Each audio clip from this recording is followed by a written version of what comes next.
গোটেইখিনি কথা আজি মিটিঙত আমাৰ নেতাই কোৱাৰ পিছতহে মই ক'ব পৰা অৱস্থাত হ'ব। মই ভাবোঁ যে বিৰোধী ঐক্যৰ যথেষ্ট প্ৰয়োজনীয়তা আছে।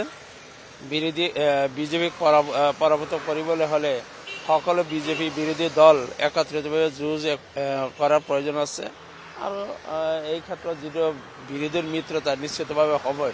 গতিকে বাকী যিবিলাক কথা নিশ্চয় মিত্ৰতাৰ ক্ষেত্ৰত ৰাইজৰ দলেই হওক বা অসম জাতীয় পৰিষদৰ লগতেই হওক যিবিলাক কথা বতৰা এতিয়ালৈকে হৈছে বা কথাৰ অগ্ৰগতি কিমানখিনি হৈছে এই গোটেইখিনি কথা আজিৰ সভাত আমাৰ সভাপতি ডাঙৰীয়াৰ পৰা গম পোৱাৰ পিছতহে পৰৱৰ্তী কথাবিলাক মই ক'ব পৰা অৱস্থা হ'ব।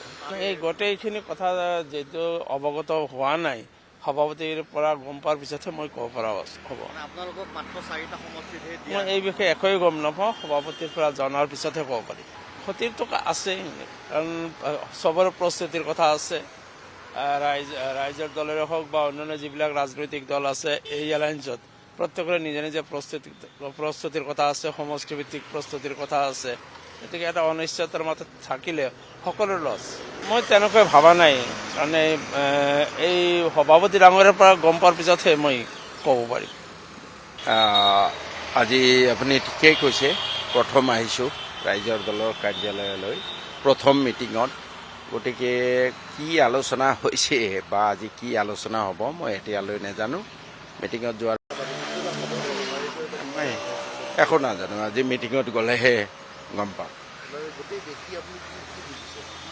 না, আমিতো আশা কৰিছোঁ যে বিজেপিক শাসনৰ পৰা আঁতৰোৱাৰ স্বাৰ্থত কংগ্ৰেছে আকোৰগোজ মনোভাৱ এৰি সৰু সৰু দলবোৰৰ লগত অলপ এৰা ধৰাৰ মাজেৰে তেওঁলোকে মিত্ৰতা কৰক।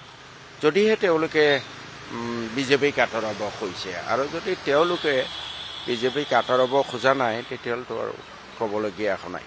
চাওক, এই মিত্ৰতাৰ কথাবোৰো ৰাইজৰ দলৰ পৰা আমাৰ সভাপতি বা অন্য যিসকলে কৰি আছে, মই সেইবোৰৰ লগত জড়িত নহয়। গতিকে কেনেকুৱা ধৰণৰ আকোৰগোজ হৈছে, কি হৈছে মই নাজানো। আশা কৰিছোঁ যে মিত্ৰতা হ'ব। কালিও গৌৰৱ গগৈ কিবা এটা বাইট দিছে যে মিত্ৰতা হ'বই। আশা কৰোঁ অলপ এৰা ধৰাৰ মাজেৰে মিত্ৰতাটো হ'ব বুলি আশা কৰিছোঁ।